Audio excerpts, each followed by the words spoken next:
Hey everybody, welcome back to another session of Addiction of the Three Principles with me, Greg Suki, and Harry Durbitsky. Today we have Debbie here to join us. I'll let Harry introduce her in just a little bit, but I wanted to make a couple of comments here. I'm really happy with how this program is going here and the feedback that we're getting. I checked yesterday, we have nearly 2,000 views on our YouTube channel, and it's a pretty amazing thing that we're able to touch that many people. And Harry wanted me to point out that it might be a really good thing, especially if you're newer to this, to go ahead and check out the first 10 to 15 minutes of the first week. And that's when I share my experience in AA and my spiritual awakening and all that. That's really what this is all about, is the spiritual side of life. And that's what we try to focus on here. And that's what Sid Banks was really big on, is getting in touch with that spiritual side. That's where the answer lies. And Harry does also have some CDs and books of Sid's that he'd be happy to mail out to anybody who maybe can't afford to get any. That way you can get the message right from the source, so to speak. Last week he sent out a couple of CDs and a book to somebody. So feel free to get a hold of him or me. And also, if you'd like to do a private Zoom chat with me or Harry or both, we're definitely up for that. And we don't charge for any of that. So feel free to contact us on Facebook. So with that, I will pass it over to Harry, and we'll get started. In that regard, only one person asked for material, so I sent 2 CDs to this guy in Guelph, and then we spent an hour and a half Zoom together. And in that hour and a half, it was very uplifting. And we didn't once talk about any problem. It was all about the spiritual reality of life. And that's where the goodies are. So I just want you to note, we're not here to talk about your problems. We're here to point you towards to the best of our ability of what we understand about the spiritual relationship of life. And so use the services if you really want to improve. Stephen Heath, yeah, send me a note, Steve, and I'll be more than happy to send you some material. And I'll need your address as well, of course, type of thing. Our job here is we're not teachers in the sense of something higher than you. What we're trying to do is understand to deliver as much love and understanding as we possibly can, so that we all grow. And obviously, as the room grows, we grow. And Greg and I are the greatest recipients of this incredible energy that's been happening in this room. And to be aware that this room is actually a panel of experts talking about a subject, and then people are listening to it after, and 2,000 views is an amazing, way above what I would have expected. So I'm going to now get it. Our topic is about parenting and the effect of parents on parents with addictions. And we brought Debbie and so before I get into that, so it's like a case study and a group discussion. So I want everybody to participate and help Debbie, and she'll help us. And she has a lot of wisdom, there's no doubt about that. But she, like all of us, she needs more. So do I. So I've been reading this. Last night. My mind was busy, so I put on I listened to the first talk Sid ever talked to psychologists at Cedar Beach and Salt Spring. Roger Mills brought all these people in, and what he said was, what he wants is for us to understand how the mind works and its relationship to life. So this talk today is, I want you to understand the principles behind it, how the mind works and its relationship to parenting life, how the mind works and its relationship to addiction life. So the answer is in how the mind works, not in the looking at the problem per se. And the more we understand that, and we can't understand it intellectually. Like, it's kind of a joke. You don't understand it, and yet you do. You don't understand it with your mind, this bullshit thing. You understand it with, well, the natives say with your heart, type of thing. And so that's what we're looking for, is that type of understanding, not that understanding, oh, I got some more information and I can use it. That's not very good stuff. And you want to keep away from that. There's a cleaner spiritual message in that. Now, the reason this topic became interesting to me was that my sister has a son and his partner who has had and she has sort of a problem. And when I was talking to my sister, who is a wonderful, wonderful person and very positive and upbeat, but this topic just blew her mind. She worries and she thinks she knows the answer, and she knows nothing about it. And so she worries even more. And then if I suggest something, she's got and that's the problem. People think they know. And then you keep facing that scenario. And she knows nothing about this topic. She knows a lot about parenting. She knows a lot about being a good person.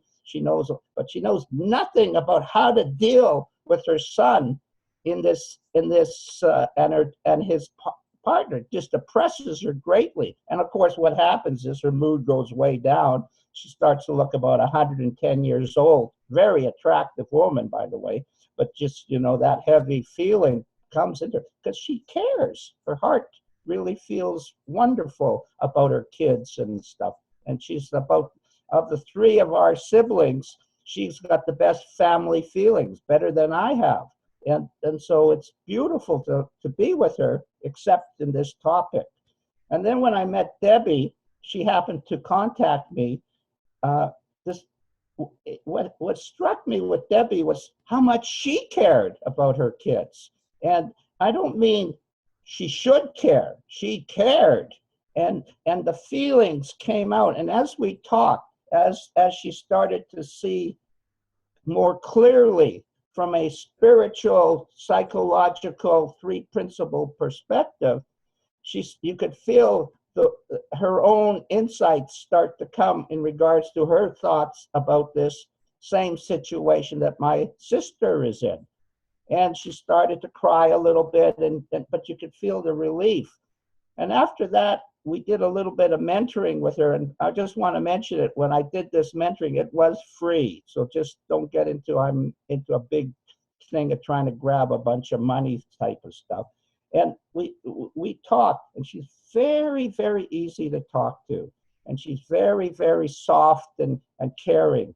And so, within that regard, it was a super treat. We were kind of like brother and sister talking together. Wouldn't you agree, Debbie? Oh, absolutely. Yes. Yeah, so there was this beautiful feeling, and we were able to dance around. So try and catch this soft, beautiful feeling that she has and see if we can dance together in that same way. And you'll find there'll be, with that dance, we'll have a collective experience type of thing. Now, when we did this stuff, she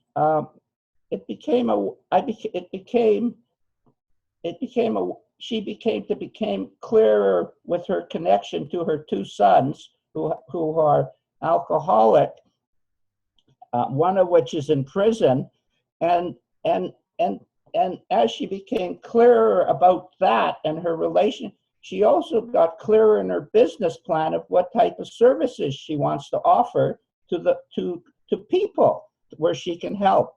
And so she wants to specialize in two areas, and that's in relationships, which I could guarantee she would be fantastic, and parenting for their kids who are addicted. and working with the parents. And the parents really, really need it. They really, really, really need it. So in that regard, it's a treat to introduce Debbie. I can't pronounce her last name. I don't even know what it is.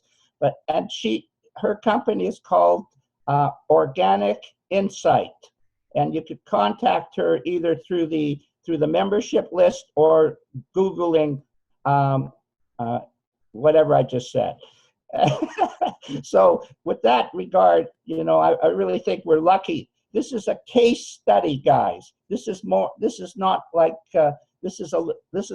John Couchman talking with his problem with prescription drug.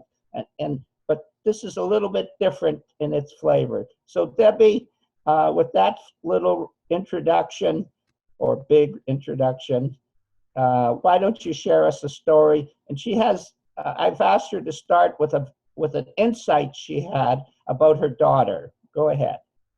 Thank you so much, Harry, and hello to everybody. I don't have you on the gallery view. I'm just seeing Harry here, but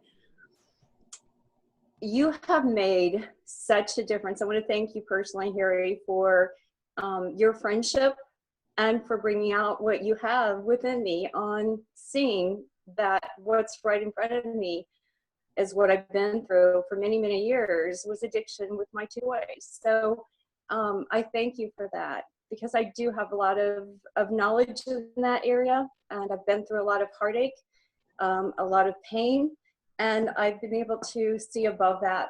Thank you to Sid and the 3 principles. So I started learning the 3 principles in 2014, and it's a continuous every single day. And I thank you very much, Harry, for. It's been our treat. It's been our treat.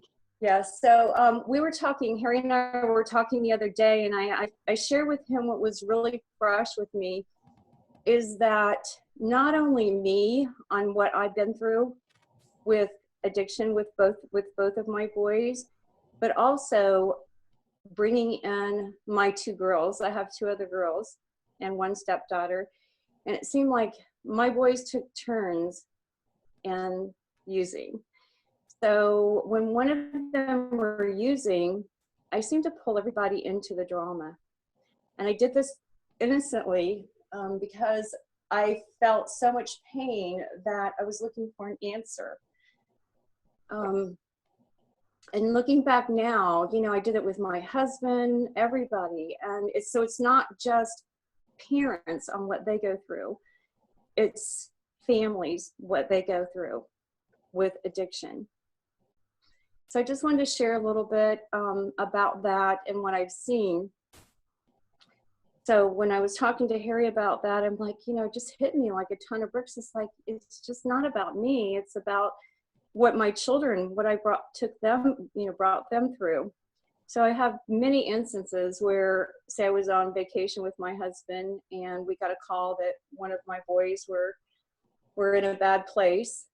And at that point, my whole life seemed to just like everything spiraled down, because I saw it as I can't have a good time because what's going on with them. So through the principle, I've been able to see that I was the one that was creating this and allowing, my thoughts to make things worse than what they were, and to take it to my husband and my kids. And it was actually, I saw it making the addiction worse within my boys. Could you describe a little more about your sons and what you see, in that regard, so they get a little bit of a feeling of who you are in relationship to your sons? I'm not sure what you're asking, Harry. I'm sorry. Well, a little more description of your 2 boys and what sort of happened, like what you sort of, what scenario they're in right now. I sort of described my sister in the scenario she was in. Yes. My boys right now, one of them, the youngest of the 2, he's in jail getting ready to go to prison. And he's going to be going away for probably about 1.5 years. So I spoke with Harry. I got a call from him the other day, and there was such a feeling of, I allowed myself to cry and be in that moment of, he's not going to be around for 1.5 years. But then I was also able to go to a place without even really trying, of neutrality, of that, who am I to say that that's good or bad, and being okay with it, and being able to get in. I was in a different place within 30 minutes, 20, 30 minutes of just seeing something different, just letting everything settle and having more clarity as to my personal thinking that was on it in the moment, that it was a bad thing that he was going away. So my other son, they're a little over a year apart. He's doing good right now. And I attribute what he's going through as to my way of seeing things, because the more I started seeing him and not talking about his addiction, but seeing him as whole and seeing things beneath the surface of his actions, I was able to share with him more the love. I felt more love and more compassion. And the more love and compassion I felt for him, the more that I've seen him, change and not look at himself as broken, or having, seeing his addiction as strong as it is. So there's been, so what I'm saying is, as I've seen a shift within myself, I've also seen that same shift within him. That's really important for all of us to understand in the addiction world. When you start to have a little bit of grounding and start to rebound back to your health, what you want to be aware of is that your parents need what Debbie is doing with her son. You have the opportunity to really help your parents in this very confusing time. And of course, you have to use your wisdom to do that. You can't do it out of a book. And that's what I love about Debbie, is she's entering into trusting her feelings about how to help her sons rather than what she's supposed to do. And I really mean it. All of us have to help our parents. All of us, in whatever we're going through. They're always a little confused about us. And it's very, very important that you realize that they're also have a state of mind, and it's troubled and confused, like my sister's is, and if you can calm that down and give them hope, it really goes a long, long way. And in this case, what Debbie's highlighting is that her relationship with her son is getting better. Cool. So and by the way, anybody's free to make observations. I'm not going to be the only one doing that. So go ahead. Go ahead, Debbie. I was just saying that I identify that, with what you were saying about your sister, because I was the one with my thoughts that was creating more of a problem than what it was, and making my life, I guess I felt like I should suffer because of what he was going through. So the first time I saw the difference between how I wasn't going to allow a circumstance, that circumstance did not create what was going on inside of me. But the first time I saw it, it was just like, wow. I actually, when we talked about tennis, I was supposed to go to a tennis event that evening. And I got a call that my son was in an addictive behavior, which seemed in the moment that, I've got to drop everything and I have to attend to this, and there's nothing for me to do. But at that time, I saw it as that this is, okay, here it goes again. So I allowed myself to sit with that. And as I did and settled down to it, I did have wisdom that came in. And that wisdom said, trust that he has everything that he needs, and that he will see something within this in his own time, and trust that the Lord has his hands on him. And it just came through me. It was formless, but when it came through me, I just came to a different place, because I told my husband I wasn't going that evening because I was upset. Got up, got dressed, and said, we're going. He's like, I thought you didn't feel like going. I'm like, no, let's go. So at that point, I saw that evening was a wonderful, beautiful evening. If it wasn't for my thinking, that would have kept me from not going to that event. Beautiful. And how do you see that, Catherine?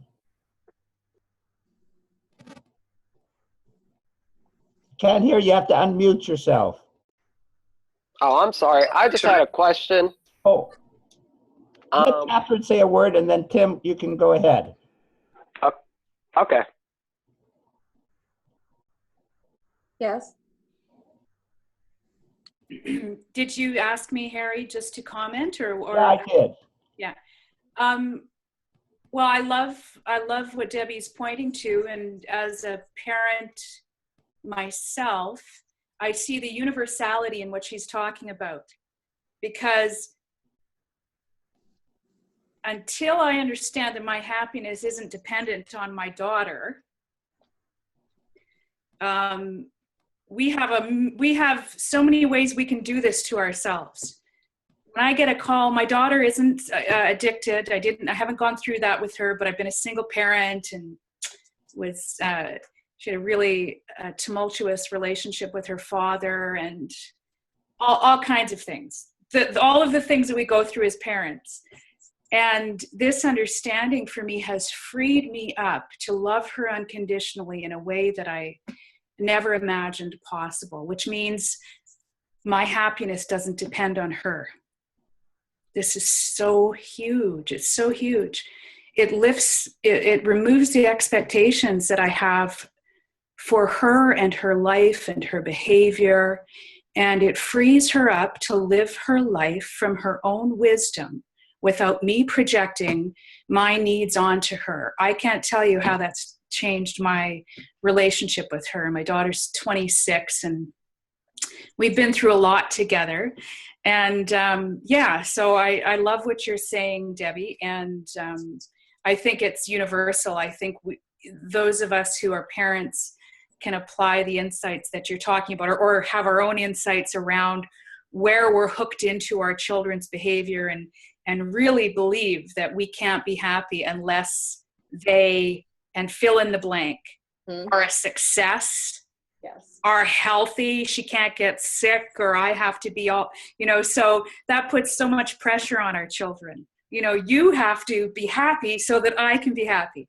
And once that's taken out of the equation, I mean, my relationship with her is just completely different. Awesome. Yeah. So That's all everyone's story, every parent's story. What you said, it's ditto is all I could say for me, and probably every other parent is going to go, yeah, ditto for me too, type of thing. Yeah. The two of you have really similar feelings, by the way. That's cool. The two of you should contact each other. You two are very cool together. Tim, I'm sorry I cut you off. Go ahead, Tim. You have a question? No, I am not going to ask a question, but I had in my head, like in the past, just all these thoughts about if what I said made sense, or just changing what I said for people, I don't know, to kind of have it in my head to be liked by people. And I'm 32 years old, and shoot, I've been, drugs, alcohol, whatever, for like 16 years of my life, half my life. And lately, I just realized kind of what y'all were saying. When I have this, when I reach this goal, like when I work at this job for a year, and then I get my own place, and then I could start doing what I really want. And little by little, just being in the moment is awesome. Like, it doesn't, I'm just here doing the best I can with my story, and I love talking to people and listening, and I have a lot of energy and I get super excited. So, that's all. Well, that's beautiful. What do you say to that, Greg? Get you off your mute, Sonny. I've been watching Timothy grow for the last couple of years here, and it's amazing. Just the last, 4 or 5, 6 months here, it's just, he's a lot more calm. Definitely. and he speaks more slowly. He seems more confident. You know, something I was thinking of while you were talking was when I was in AA and I went to make my amends, I didn't put my parents on my amends list because I thought that since I never involved them in the problems I got involved with, I never had to call them to bail me out of jail. They never saw me get, really drunk and do stupid things. I thought that meant I didn't need to make amends. And my sponsor at the time pointed out the fact that I was never there hurt them just as badly. So I think that's something important to point out too, is just because you didn't necessarily get into all that trouble doesn't mean you didn't hurt your parents. And that's something to keep in mind. And I try, trying my best to get over there more often and hang out with them and not bring any problems with me, They must feel good with what they see, Greg. It must be like, phew, because the same thing happens to my sister when things don't seem to be bad. She just goes, whoo, and just gets on with her life. Right. So you're giving them the most important thing you can give the parents. There's only one thing I want for my kids.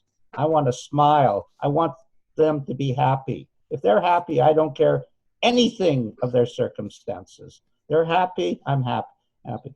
And that's important, that that's all every parent wants. Do you want anything more, Debbie, than just seeing your kids happy? No, I don't.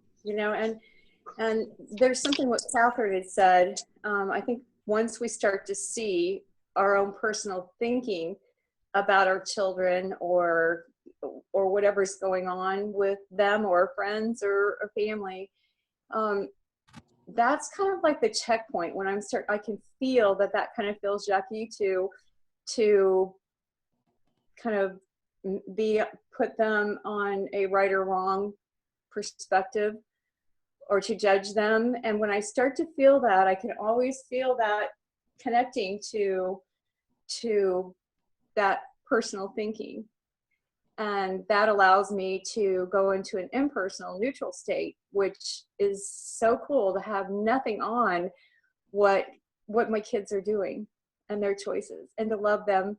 Like Catherine said, you love them unconditional, even though you may think that what they're doing may not be what your choice would be, but you're still able to love them no matter what.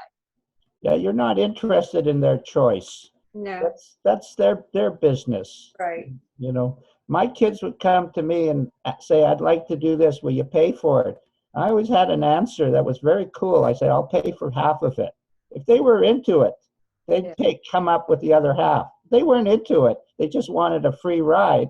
They decided they didn't want to do it. We're just here to share. And I'm a parent, and I could tell you one of the most distraught feelings I have about our world is what the parents are teaching the kids. They're teaching them greed, selfishness. They don't know it. They're innocent. Don't get me wrong. They're not doing it on purpose, but they're teaching the values that they believe in. That's why the world is the way it is now. The world believes in greed and selfishness, and the parents are teaching that about the kids. Money is more important than the inside spiritual reality. So if parents are teaching that, we have to have more wars. We have to have more greed. It's the only way we learn. So it's very important for parents to understand that they have to take more what Catherine was talking about, that approach of standing back. And Tanya, it's very important for you to realize that you can help your parents to understand that a little bit, because they're innocent. They're not doing things on purpose with us. What it is they're preaching their values. And their values, some of it was very good and some of it is nonsense. And just because the world believes in greed and selfishness doesn't mean we have to teach that to our kids. And what I noticed with Debbie, you're understanding at a deeper level what parenting really is about. The topic is really not parenting with addictions, it's parenting, being a good parent.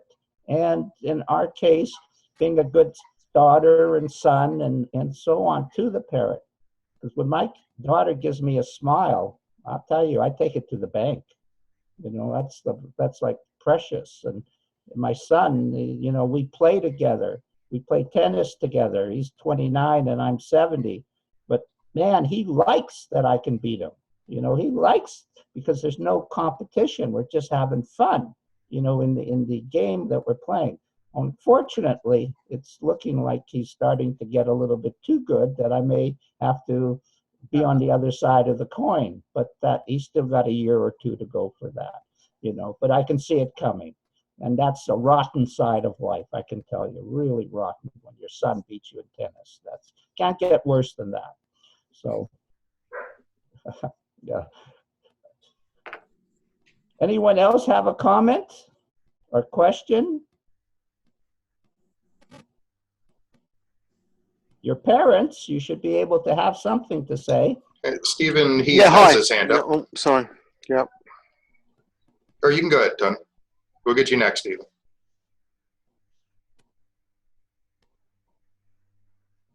Or somebody. Okay. Here, okay, Stephen, you're unmuted. You look still muted. Hello? Yeah, good. Hi, Debbie. Hi, how are you? I'm really good, thank you. Thank you so much. Something occurred to me when you were talking about a transformation, really, from focusing on your son's addiction and bringing everyone else in with you. And then from there, you described how things changed with the principles. And I really got curious, because it sounded to me like it wasn't really a doing thing. Like you didn't choose to defocus on one area and focus on being more positive and I've got to be more loving. And it just seemed to me like the feeling I got was was it a surprise? Was it sort of oh wow, all of a sudden I'm seeing things differently. I'm seeing the whole. I'm seeing the innocence and the love and the compassion, rather than focusing on the addiction. And my other question would be, when you were focusing on the addiction, were you talking about it a lot? Was I talking about the addiction a lot? Yes. And that's when I was drawing in my family, my girls. In fact, at times, when I was out of town, one of them would go over and check on him, or, take him to the hospital, or whatever it was. And yeah, I took the addiction as part of something I need to fix and something I need to do. So for your first question to me, is no, there was nothing for me to do or see, is just to understand. And my consciousness, my level raised so much that I was able to see, even when I was in that crazy place of getting that phone call and first feeling the drama of all of it, and then allowing that, even though I'm knowing in the background, okay, this too will pass, it's just a process of understanding how the mind works, and allowing that wisdom to come in and that trust that, he has everything he needs, to rise above this.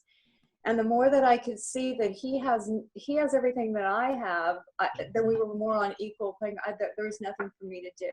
So it was just seeing it and letting go of that, and allowing myself to be in a place of love and happiness, and not put that on the rest of my children. So once I was allowed to do that and saw myself doing that, then, there was nothing with my husband when we were gone away. There was nothing between us of friction or anything. And I saw that, who's controlling this? I am, by my thinking, by my thoughts that seem real at the moment.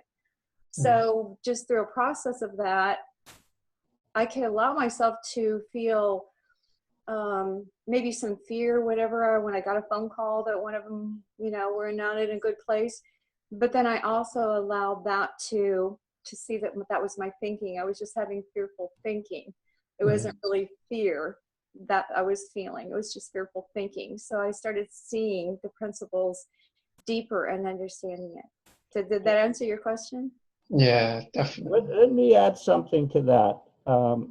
When Debbie and I were talking, because I only emphasize the spiritual reality of the principles. That's all I'm interested in, and so that there's the thinking, which she's highlighted, but also there's the spiritual aspect of the transformation, and that's what you want to also identify with. It's not just thinking, guys. It's spiritual, and so it's spiritual thought, but that's a non-thinking process, you know, type of thing. And you have to be clear, spiritual thought is non-thinking and thinking is ego.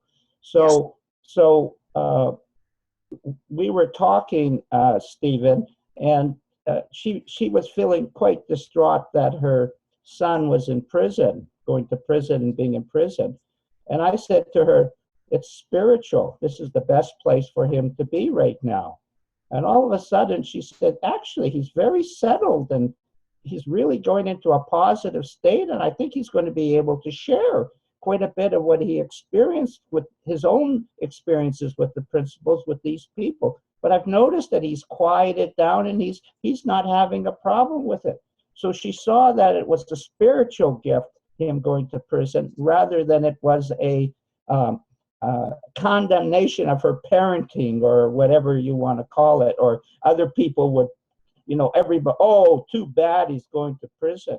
So if you see things that are evolving in the addiction world as spiritual, it changes the whole context of it. And it did for Debbie, Stephen, because she's all of a sudden she just, oh, this is actually not bad. This is the best thing for my son, because I don't care what he's going through right now. I just want him to get to be healed. And this is what God has said he needs. And it turns out it is. Yeah. And, so a phone call that I had last week, and it was, you know, from Adam, and that's when he found out, you know, his sentencing and that he was going to be going away. And we both kind of cried for a second, and then that passed. And, you know, I let him know about this program, and I was on a radio program last month, and they've asked me to come back to talk about addiction.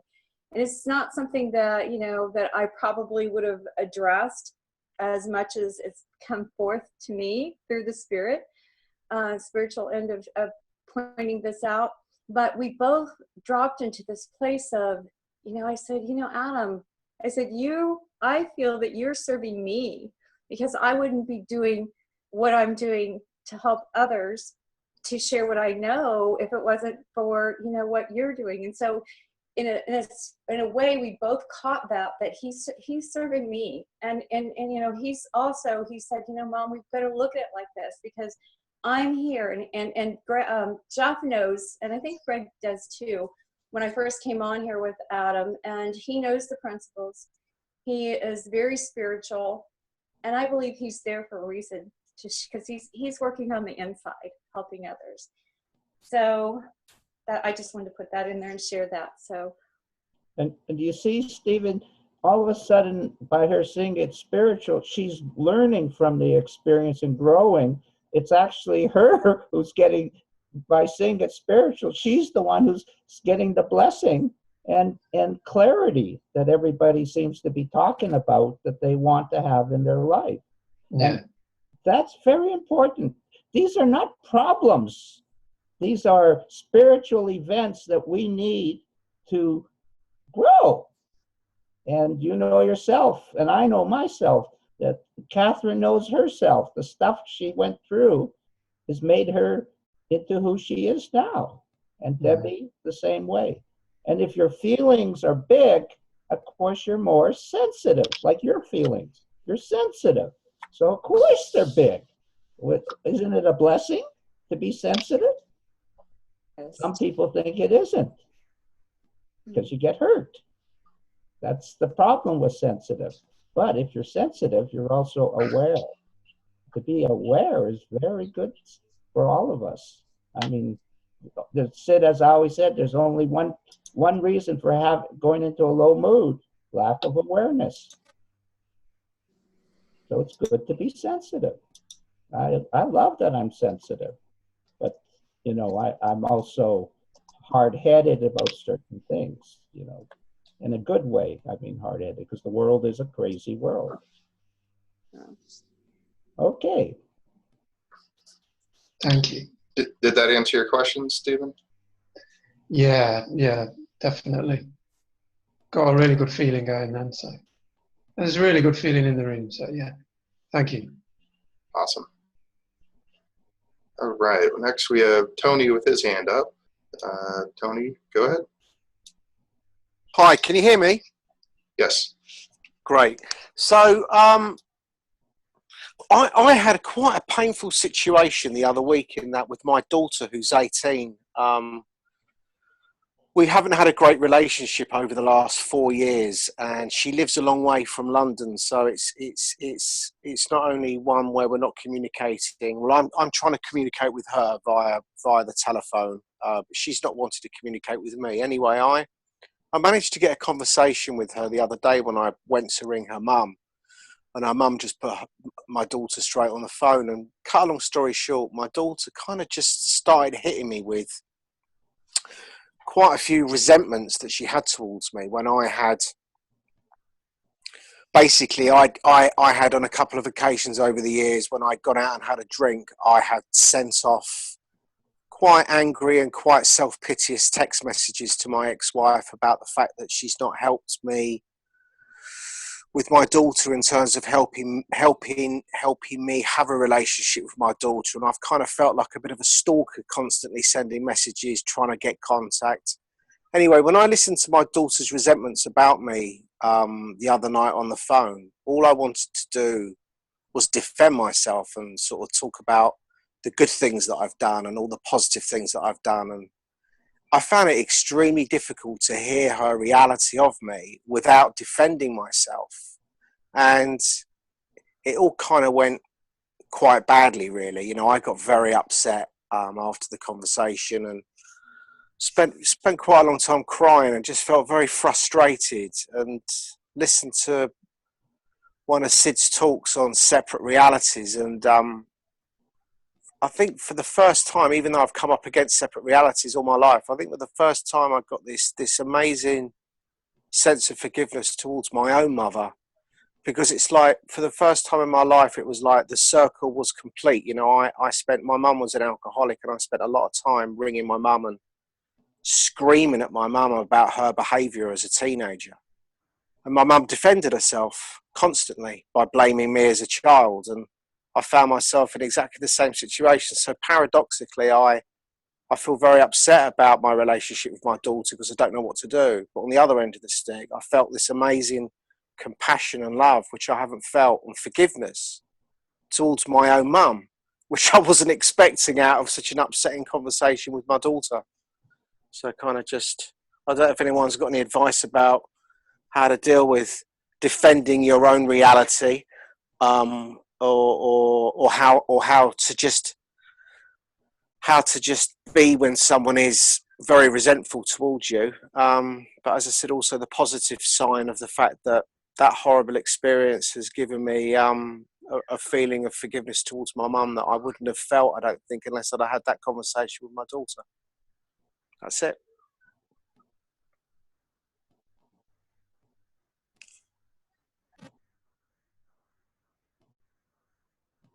I can speak to that. Thank you. Yeah, please. Sorry, I've finished talking. Thank you. If anyone's got any feedback, it would be appreciated. When you were talking about that, Tony, it really hit home to me in my heart. Something that happened to me just like a few months ago. My daughter was upset with me. I was doing some traveling and very preoccupied with other things, and really hadn't spent a lot of time with her. And she called me on the phone and just was very angry and just said really mean things to me. And I asked her if she wanted to go to dinner the next night. So she picked me up. The same thing kind of happened that next night. But as she sat there and she said things that I'm never there, and I'm too busy for her, or whatever it was she said, I honestly was in a place of just loving her. And I said nothing back. I just listened to her, because I have this knowing inside of me that it wasn't anything that I had done, but that was her frustration and what was coming out from whatever's going on with her. So I just sat with her and let her get that out. Then we had dinner, and I came home and I, wow, what just happened? You know, and I kind of shared that with my husband. Well, 2 days later, she called me and apologized, and she said, you know, Mom, I have this going on. She runs the school. She has this with her boyfriend. So it really wasn't about me. And I did not take it personal. Now, if I had taken it personal, I would have probably came right back at her of being defensive. Yeah. Thank you.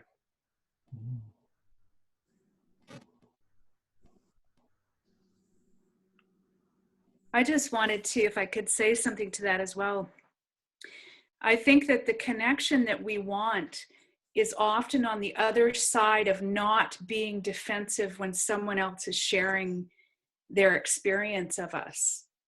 And with me, with my own daughter, there were a lot of things that she felt I had done wrong as a single mother.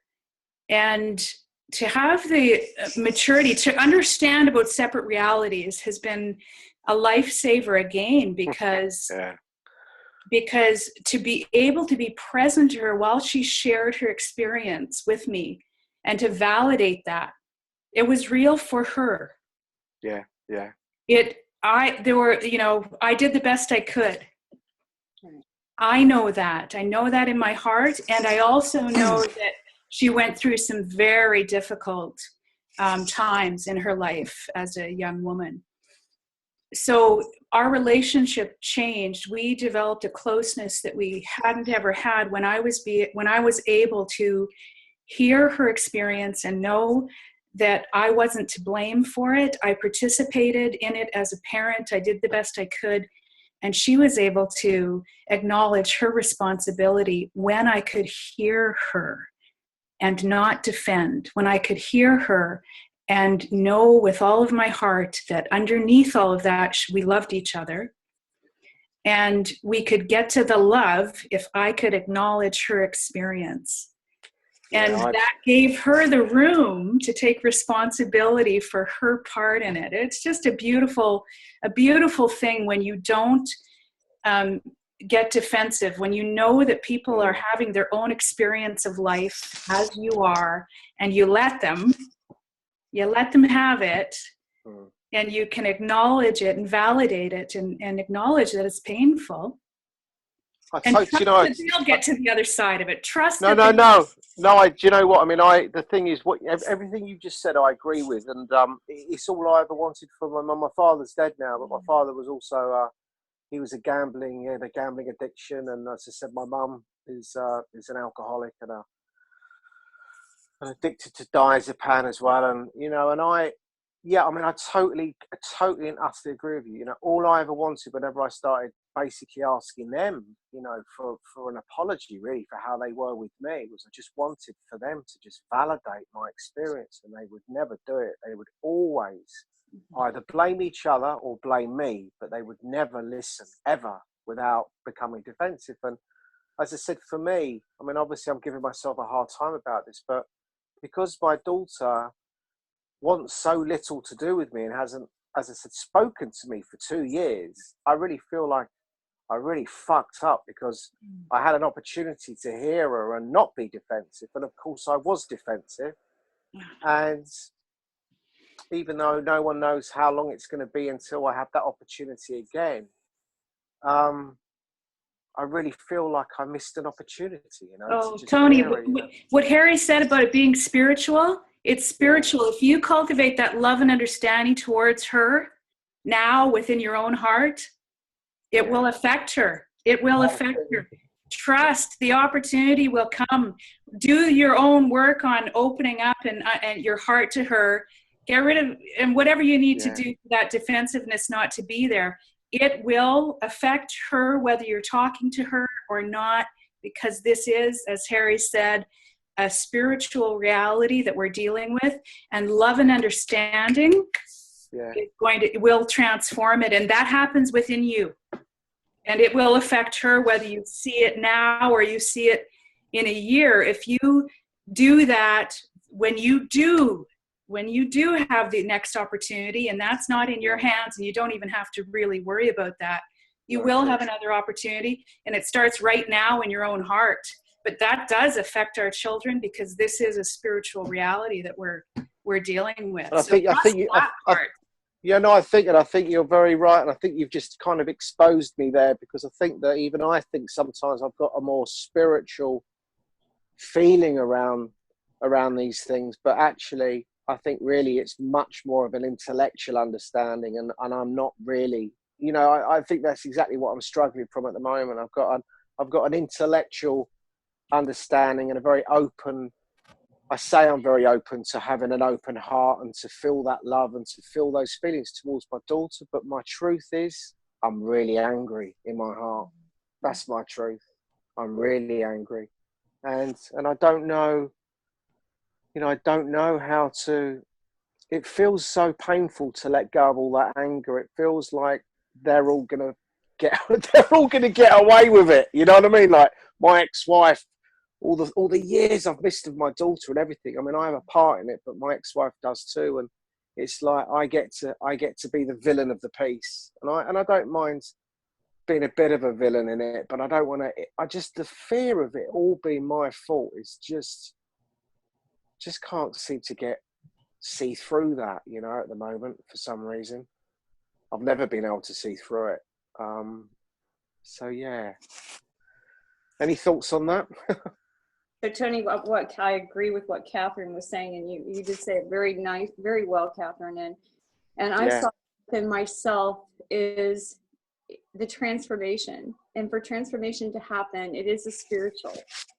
It's spiritually that you're able to see the innocence of, and you may not know or understand it, but just letting go of what's right or wrong or what happened in the past, and when you're able to see that and your heart opens more, the more that, and Catherine's 100% right, the way that I see it is that when we're open more and our heart is open more to love, we love ourselves, we open ourselves up to loving other people also, and it is spiritual, and that is going to come through to your daughter.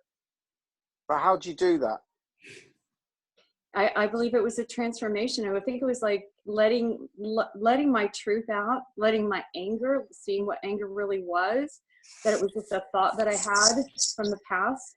So using the principles to see that and be able to not, I remember something happening to me when I was a child that just came up when I was actually doing something that was pleasant.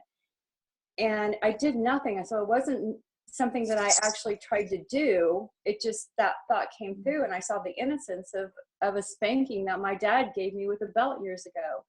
But I was holding on to that, but I saw the innocence of it. So I was able to see the simplicity of, okay, that one's done, now next.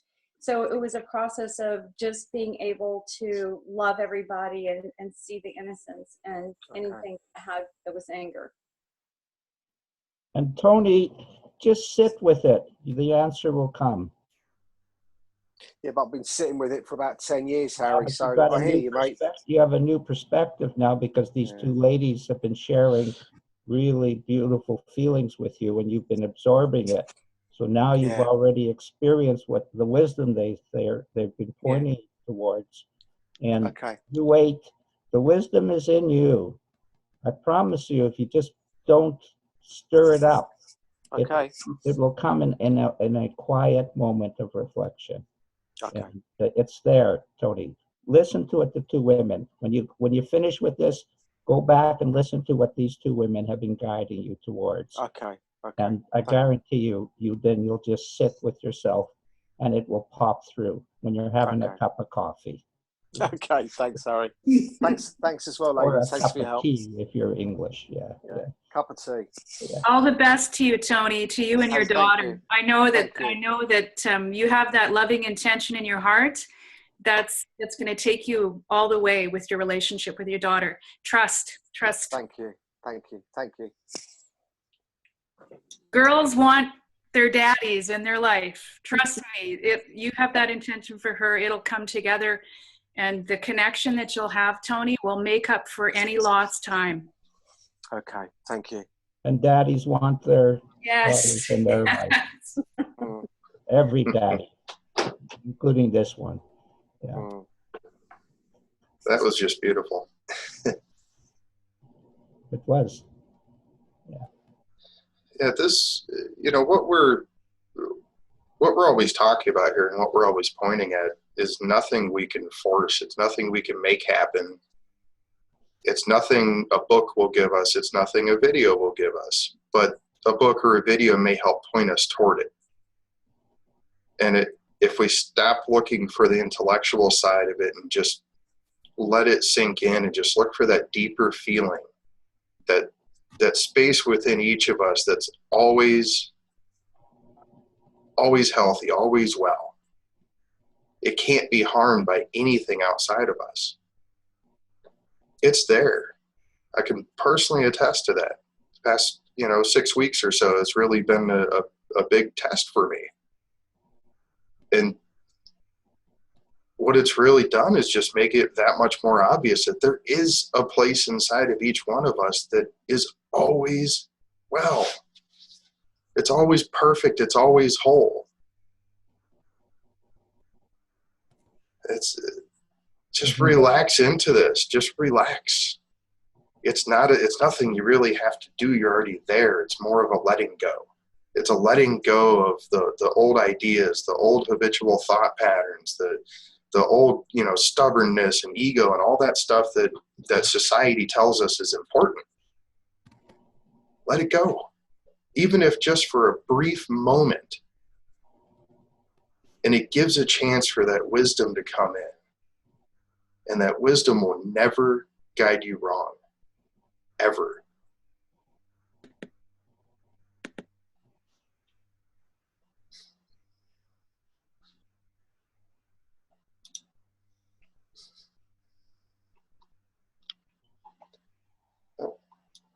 Life is actually a lot easier than we imagine.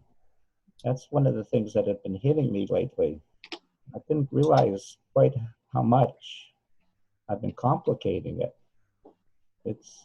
Sid's not talking about a complicated world dealing with complications as our minds are. He's talking about an easy way to live. And the easier it is, the more the Spirit speaks to you. Actually, it's great that you just brought that up, because our topic for next week is actually, why is it so hard?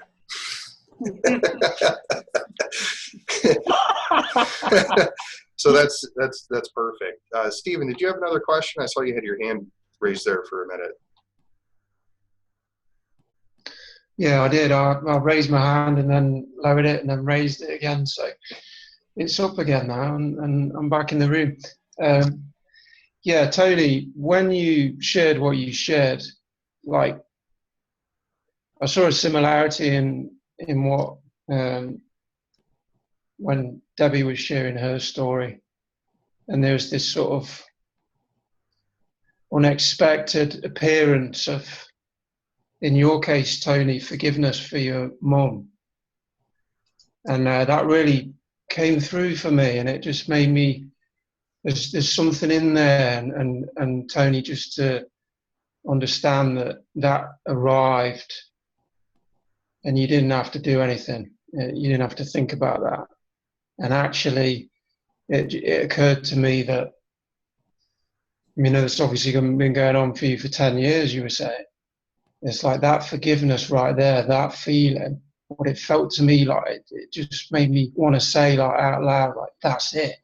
Mm-hmm.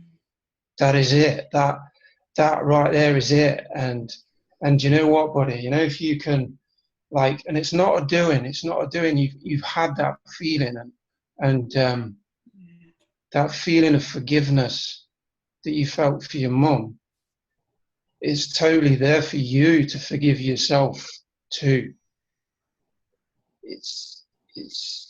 That's it. That's what I heard. Forgiveness of that feeling, forgiveness of self. And yeah, man, you ain't got to think about that. It's just something that I wanted to share, and it came up for me. So Good stuff. Thanks, mate. Thank you. Well, maybe this is a good place to call it then. Do you agree, Greg? Yep, I agree. This was I'd like to just such a great feeling today.